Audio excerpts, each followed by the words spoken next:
Guys, welcome back to iShare Books. Today I'm going to be doing my April wrap-up. April was an interesting reading month. So reading new books to me, I think I only read 5.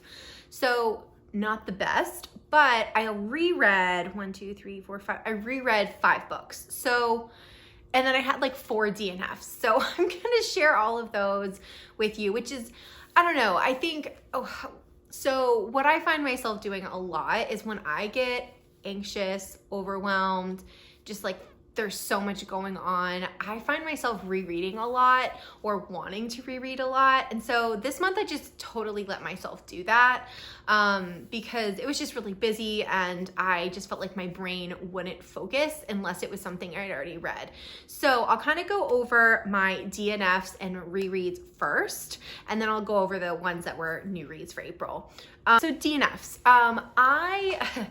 I'm not afraid to DNF a book, but it's rare for me to have this many in a row. So again, I just think I was in a weird kind of headspace this month and things just weren't clicking. Some of these I really don't think I'll pick up again. So there really were like, I'm not gonna finish it. But there were a few that I think were like, I've heard people call them like a light DNF. Like I might pick this up again. It's nothing necessarily against the book. I just wasn't in the mood for it. First one that I read a little bit of was called Playing Hard to Get by Monica Murphy. And this one was a little sad because I heard somebody talk about this. It's a sports college age romance. It's kind of your age old nerd. She's a nerd. He's a jock. He needs tutoring. She's going to help him. And that was the setup I kind of heard about.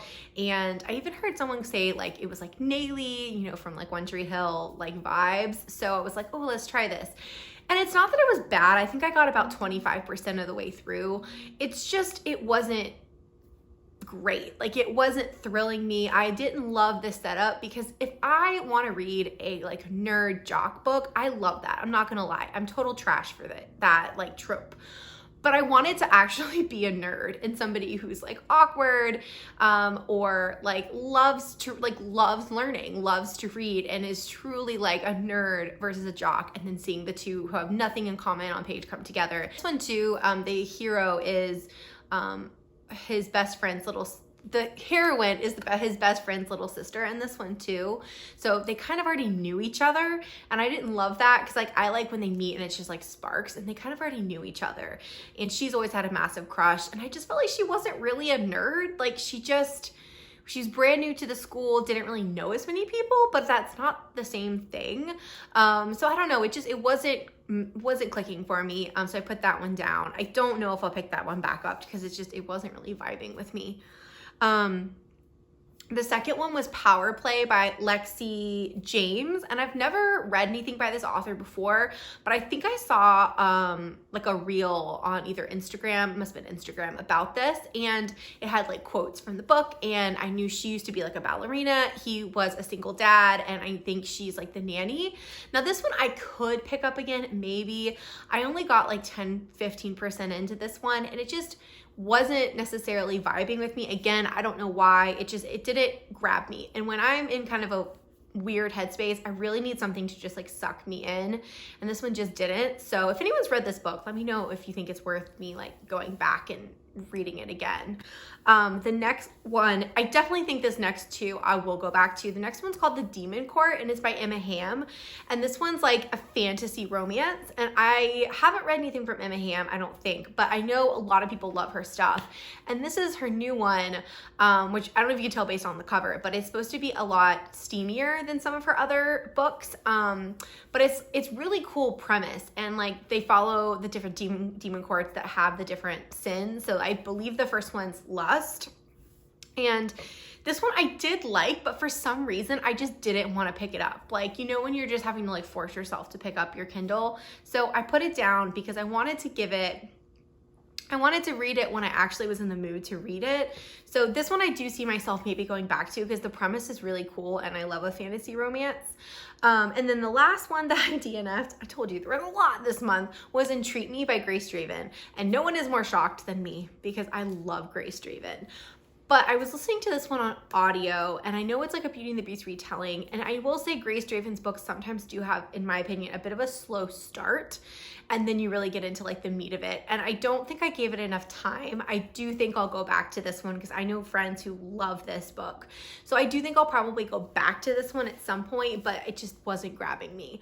But yeah, so those are all the DNFs for this month. I feel like I'm DNFing more often than I used to, mostly just because nobody's got time to read like an okay book, and I certainly don't. So anyways, I feel like I'm more free with them recently. And then really quickly, I'll go over my rereads because they're ones that I reread. So basically, I reread the entire ACOTAR series, which is a comfort series, I think, for a lot of people, myself included.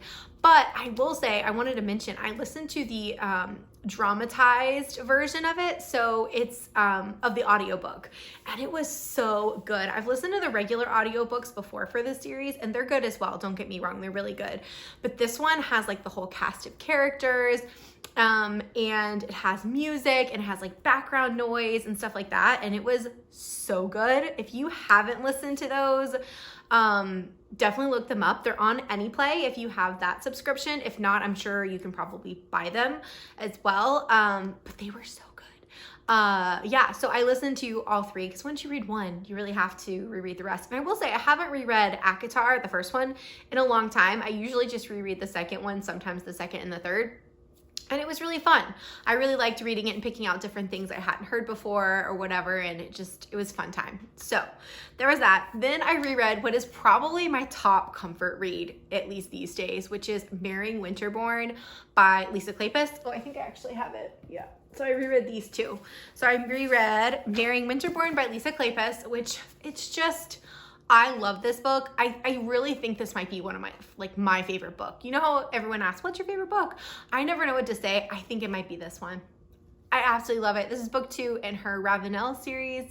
I would suggest reading the series in order if you can. I didn't, but I do think you get more out of it. Like, I've gone back and reread them in order, and I do think you kind of need to read this one in order. But it's about Rhys and Helen, and Rhys is Welsh. He's the son of like a Welsh grocer, but he is now a self-made man and owns Winterbourne's, which is like the biggest department store, I think, like Macy's, in, like 1800s London. And then Helen, who has been just she's very on the outside. She seems very like meek and kind of timid. She definitely has grown up kind of in seclusion, so not very worldly. But guys, if you want a perfect historical, like, in my opinion, this is a perfect historical. So I tend to pick this up at least once or twice a year and reread it. As you can tell, it's not in very good shape because of that.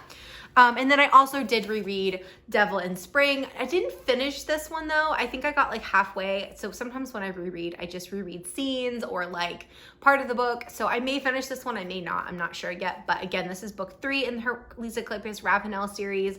Another kind of comfort book. This is actually the first historical romance like in a mass market version that I ever read.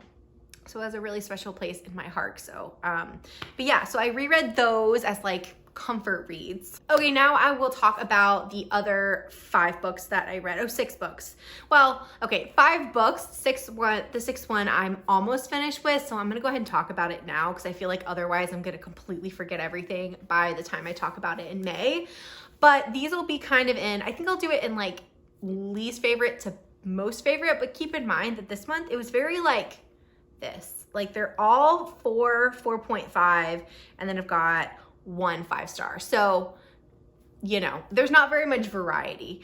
But the first one was A Lie for a Lie by Helena Hunting. I heard a lot of people love this book, so I finally picked it up. It's on AnyPlay. I did listen to the audio for it, and I really liked it. So this one, you meet the hero and the heroine. They meet each other on a tiny plane on the way to this small town in Alaska, where they're both going for different reasons. He is a hockey player, and he just like needs a break. I also think his father passed away recently, so he's kind of just trying to get away, and this is where they used to go as kids. And then our heroine Lainey is going because I'm gonna forget her job, but basically, what is it called? It's like aquatic animals what is the word for that? I'm blanking, but that's what her job is. And so she's studying and like looking at the ones in Alaska, and they're staying for both of them are staying for like extended periods, like a month, I think. And through circumstances, they end up having to like stay in the same house together. And they really just have such good like banter, and they really get along. He's such a good guy, like a truly good person. And she's so quirky and fun. And I felt like her quirks were actually really endearing. Like sometimes, you know, when you read like a quirky character in a book, it's just overdone.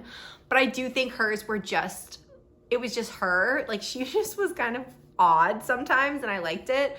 But the two of them basically fall in love in this cabin, but like then are kind of ripped apart because circumstances, and they aren't able to exchange phone numbers because their like cell signal doesn't work in this tiny town anyways. And then there's going to be a spoiler in this next thing I'm about to say. So if you don't want any spoilers for this book, please skip ahead until the picture's down. But the spoiler is this is a secret baby book because Lainey gets pregnant and they go their separate ways. She tries to contact him, but without his phone number, it's really hard. And so I will say I'm not the biggest fan of this trope, but I knew about it going in and people said they loved it. And so I trusted them. It was really good. I liked the way this was done. The miscommunication and kind of like deceit lies weren't that long. Like Lainey, they basically come back together and see each other in, I think they live in Toronto. Is it Chicago? Toronto? I honestly can't remember. Somewhere up north in the cold weather. That's all I got. But they see each other again, and pretty quickly she comes clean and tells him about the baby, that the baby's not that old either. That's why I liked it. I think the baby's like 6 months. I think it's less than a year.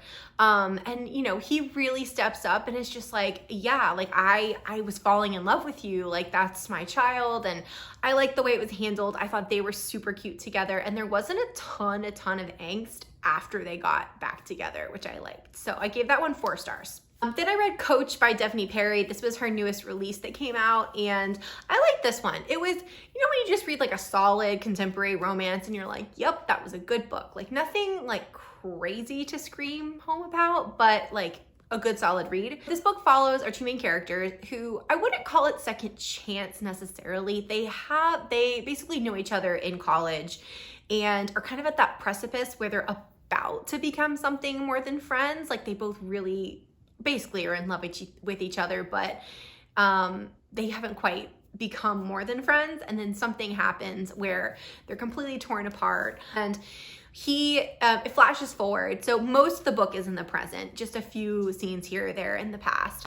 And you see him, our hero has moved back to his small town where he went to college to become the football coach for the college because I think he had an injury. He was playing in the NFL. He's also a single dad now. And our heroine works for the athletic department in her old university. So the two of them meet and things go from there. Obviously, what I really did like is he totally, I think, falls first. They both really do already have feelings for each other, but there's obviously, they work together. Like there's this like fraternization policy. So there's drama with that, but I really liked this. I thought he was just like head over heels in love with her, and it was really sweet. I also really liked the kid. His daughter in this was really adorable. I don't mind kids in books. I think as long as they kind of add something to the plot, it was really sweet. But yeah, I liked it. I also like they're both a little bit older. I think they're like, I want to say like right at 30. So I like that they weren't like 25. It was super cute, and I gave this one 4 stars as well. The next one I read was Saving His Mate by Ivy Knox. And this, if you can't tell from the cover, this is an alien romance, and we read this for my book club, and I'm coming to the conclusion that like I do like some alien romance, but it's not my favorite subgenre. This one, again, it was enjoyable. It was a fun read, but it wasn't anything super memorable. I gave this one 4 stars as well. This one follows our main character Chloe, who gets captured from Earth and brought to this alien planet by this horrible alien who is selling the women basically. And then Varric, who's our hero, shows up, who's a super good guy alien, but like he's super kind and just like very loyal. And he immediately knows that that's his mate at this auction that he gets dragged to by a friend, and it's like, I've got to save her. Now, what I really loved about this was that Varric is super, like, he's just got such good morals. Like, there's 2 girls with her, and he knows that she is going to be devastated if they're left, so he, like, takes all 3 of them. He knows that, like, he has a big past that is something you can read about, but because of that, like, he knows it's his mate, but feels like he's not good enough, so he doesn't want to, like, tell Chloe that. Plus, she's, like, weird on this alien planet. What's going on? You know, and it's their love story kind of coming together. I will say my issue, and we were talking about this, is that, like, I've only read a couple of the Ice Planet Barbarians. I think I've read 3. But once you've read those, they're so good, and the characterization and the plot and stuff are so endearing that I do think sometimes it's hard to compare other books to them. So this one just, like, was missing a little something. Like, I really liked it, but I did think some of the, like, plotting was a little, like, it had some holes in it, and, like, there wasn't a super endearing reason why they couldn't be together. Like, I thought that was kind of flawed, but it was enjoyable, and I definitely think I might read the next one eventually because I like the 2 characters that are going to be in that one. Then I want to talk about A Dawn of Onyx by Kate Golden. This one I just finished yesterday, and I really, really liked this one. This is a fantasy romance. It's kind of been on my radar for a while, so I'm super excited I got to it. I gave this one like a 4.5, but I feel like I might bump it up to a 5. Maybe it had some flaws, but it was just so much fun. This one, like, the world in this one, the kingdoms are broken up into basically different, like, what is it, like, jewels, stones, I guess. So, like, the main part that the story takes place is in Onyx, and then our heroine is from Amber, and she is a healer, and she's grown up in this very tiny town, pretty sheltered, but she is a healer.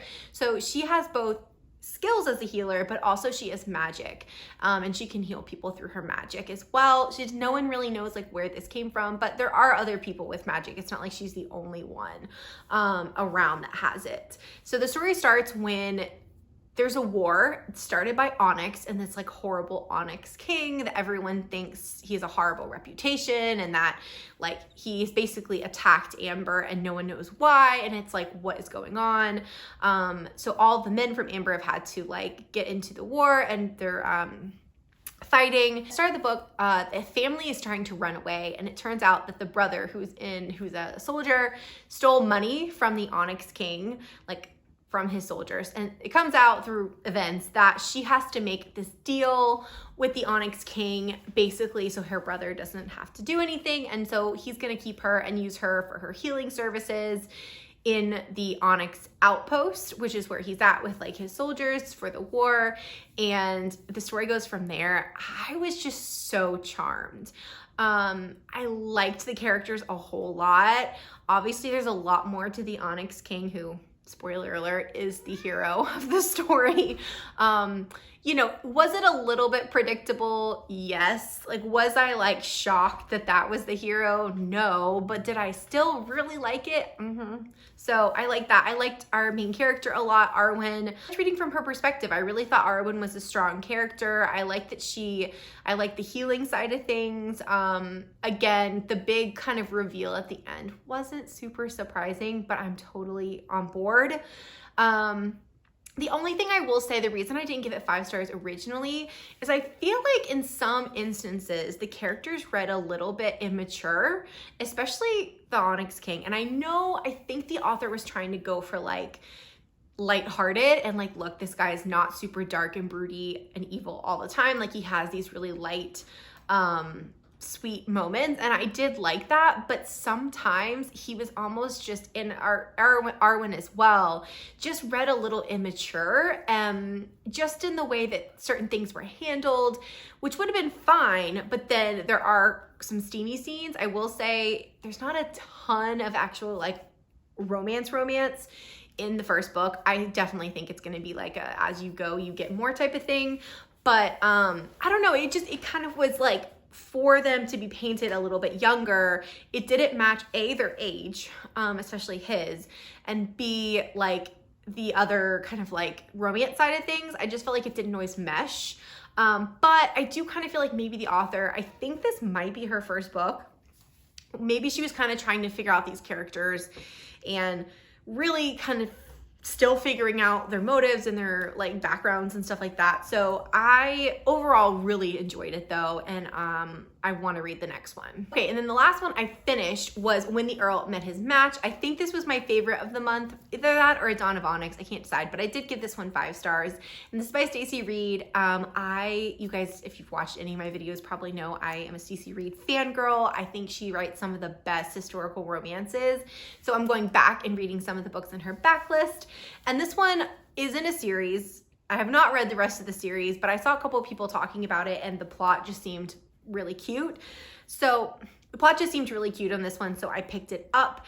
And basically, this one has kind of a, I feel like it's kind of a long explanation, but I'll try. So it's about he's not an earl yet. His dad is sick though, and he really wants his son to get married, and that's Hugh. And Hugh is mute actually, so he doesn't speak, but he uses sign language to communicate, or he writes things down. And so Hugh ends up putting an ad in a paper for a wife, and then our heroine reads this. Our heroine is Phoebe, and she honestly is just like, why would this gentleman be putting an ad out in a paper for a wife? Like, that is just the dumbest thing ever. And so she responds to it just being like, what are you doing? And the two of them end up writing back and forth a few times and really solidifying like they have feelings for each other. And it's super witty and funny, and they like each other's kind of like sense of humor. And then Phoebe gets herself into a little bit of trouble because she thinks she's in love with her music teacher, and they basically have this like kind of one night of like mediocre steamy times, and she ends up being pregnant, and her parents start saying they're gonna help her like solve her problem, and she's like, no way, you're not taking my baby away. So she's like, I have to get away from here. So she ends up being like, you know what, that guy needed a wife, and I need someone to marry me because I have a child. I will have a child. And so she goes to his house, and he's like she doesn't say anything. He just shows up, and it kind of goes from there. And I really like this. So it's a marriage of convenience. We all know I love that. And I loved Hugh. I thought he was such a good hero. And then Phoebe, I like that Phoebe, she saw her situation, but she kind of was very pragmatic about it. She's like, well, I got pregnant. I am not getting rid of my child. What can I do about it? And how can I, like, it's not the end of my life. Like, I just need to figure out a different life. And I really liked that. I also liked that even though she has a baby, it was never like a secret baby type of thing. Very early on, she told him about it, and he very much so was super accepting of it. I liked that whole aspect. I also really liked that his dad, the current Earl, they have kind of been ostracized from society for a while because there's a lot of rumors that are true that none of the Earl's children are biologically his, including Hugh, that basically his mom, was not faithful at all, and that none of them are actually his. And the dad, though, what I really thought was so refreshing is that he loves his kids. Like, he doesn't care. He's like, he knows those are not his biological children, but they're still his kids, and he loves them so much. And I think that painted such a good picture for Hugh to see. So then when Phoebe comes with a child, he has no question. He's like, no, that'll be my child. There's no question about it. And I just loved it. It's Stacey Reid. Her characters are just flawless. But she also has a really good amount of steam. So it was perfect. I loved it. And the last book I'll mention, which I'm almost done with, so I figured I'd talk about it now, is Aisha at Last by Uzma Jalaluddin. I'm probably saying that wrong, and I do apologize. But I picked this one up not long ago, and I was super excited to read it because the tagline on it is a modern day Muslim Pride and Prejudice for a new generation of love. And that's kind of what it is. And I am kind of torn. Sometimes those Pride and Prejudice retellings go well, and sometimes they don't so far. So I've got maybe a quarter left. And I think this is going to be at least a 4-star. I'm not sure if it's going to be a 5-star. I think the ending's going to tell, because right now we're in that like things are going really bad and we need things to get better. But this one follows Aisha and Khalid, and basically it has a lot of the fun kind of, you know, like breadcrumbs that you would know from Pride and Prejudice. He is very traditional Muslim though, and so like there's kind of that side of things, but they're definitely painting him with like that pride side of things. And then she is a teacher, so, and she's 26 or 27, so she's kind of like on the shelf, I guess. In this though, in their culture, most marriages are arranged, and so it kind of had that feel of Pride and Prejudice that you saw in like historical. The two of them basically meet, Khalid and Aisha, and really don't like each other. But what I really like is that they think they don't like each other, but really Khalid, like he does, like he falls first for sure. And there's also like this twist of like mistaken identity in here that's really like, that's something kind of different from Pride and Prejudice. I love the families in this. I thought it's super fun. Like her grandparents are so funny and so sweet and just such good characters. I'm really enjoying this. I'm listening to this on audiobook as well. And so far, like I said, it's at least a 4-star, maybe a 5-star, depending on how we stick the landing. All right, guys, so those are all the books I read or reread in April. Let me know what you guys read. Let me know what your favorite book of the month was, and I will see you next time. Bye.